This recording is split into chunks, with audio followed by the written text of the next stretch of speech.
ರಾಜ್ಯದ ಪ್ರಸಿದ್ಧ ಮಾರಿಕಾಂಬಾ ದೇವಾಲಯದ ಧರ್ಮದರ್ಶಿ ಮಂಡಳಿಯ 5 ಸ್ಥಾನಗಳಿಗೆ ಜಿಲ್ಲಾ ನ್ಯಾಯಾಧೀಶರು ಆಯ್ಕೆ ಪ್ರಕ್ರಿಯೆ ನಡೆಸಿ ಆದೇಶ ಹೊರಡಿಸಿದ್ದಾರೆ.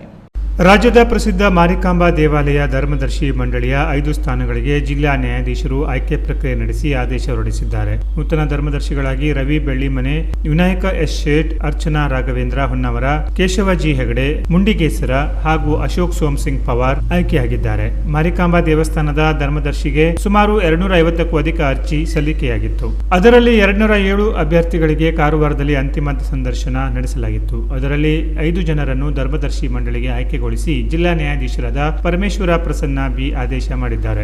ದೇವಸ್ಥಾನದ ಹಾಲಿ ಧರ್ಮದರ್ಶಿ ಮಂಡಳಿಯ ಅಧಿಕಾರ ಜೂನ್ 21ಕ್ಕೆ ಮುಕ್ತಾಯಗೊಳ್ಳಲಿದ್ದು, ಜೂನ್ 22ರಿಂದ ನೂತನ ಆಡಳಿತ ಮಂಡಳಿ ಅಸ್ತಿತ್ವಕ್ಕೆ ಬರಲಿದೆ. ಆಯ್ಕೆಯಾದ ಧರ್ಮದರ್ಶಿಗಳು ಅಧ್ಯಕ್ಷ ಹಾಗೂ ಉಪಾಧ್ಯಕ್ಷರನ್ನು ಆಯ್ಕೆ ಮಾಡಿಕೊಳ್ಳಲಿದ್ದಾರೆ.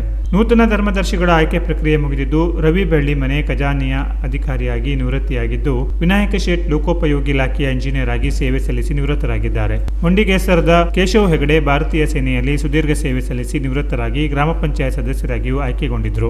ಅಶೋಕ್ ಪವಾರ್ ಜಿಲ್ಲಾ ಮಧ್ಯವರ್ತಿ ಬ್ಯಾಂಕ್ ವಿವಿಧ ಶಾಖೆಯಲ್ಲಿ ವ್ಯವಸ್ಥಾಪಕರಾಗಿ ನಿವೃತ್ತರಾಗಿದ್ದು, ಎಂಎ ಸ್ವಾತಂತ್ರ್ಯೋತ್ತರ ಪದವೀಧರೆಯಾದ ಅರ್ಚನಾ ಹೊನ್ನವರ ಇಲ್ಲಿನ ವಿವೇಕಾನಂದ ನರದ ಸಮೃದ್ಧಿ ಮಹಿಳಾ ಮಂಡಳದ ಅಧ್ಯಕ್ಷೆಯಾಗಿ ಸಾಮಾಜಿಕ ಚಟುವಟಿಕೆಯಲ್ಲಿ ಗುರುತಿಸಿಕೊಂಡಿದ್ದಾರೆ. ಸರ್ಕಾರಿ, ಸಹಕಾರಿ, ಸಾಮಾಜಿಕ ಹಾಗೂ ಸೈನ್ಯದಲ್ಲಿ ಸೇವೆ ಸಲ್ಲಿಸಿದವರನ್ನು ನೂತನ ಧರ್ಮದರ್ಶಿಯಾಗಿ ನೇಮಕಗೊಂಡಿದ್ದು, ತಮ್ಮ ಕ್ಷೇತ್ರದಲ್ಲಿ ಅಪಾರ ಅನುಭವ ಹೊಂದಿದ್ದರಿಂದ ಯಾರಾಗಲಿದ್ದಾರೆ ಅಧ್ಯಕ್ಷ ಹಾಗೂ ಉಪಾಧ್ಯಕ್ಷ ಎಂಬ ಕುತೂಹಲ ಸಾರ್ವಜನಿಕ ವಲಯದಲ್ಲಿ ಮೂಡಿದೆ.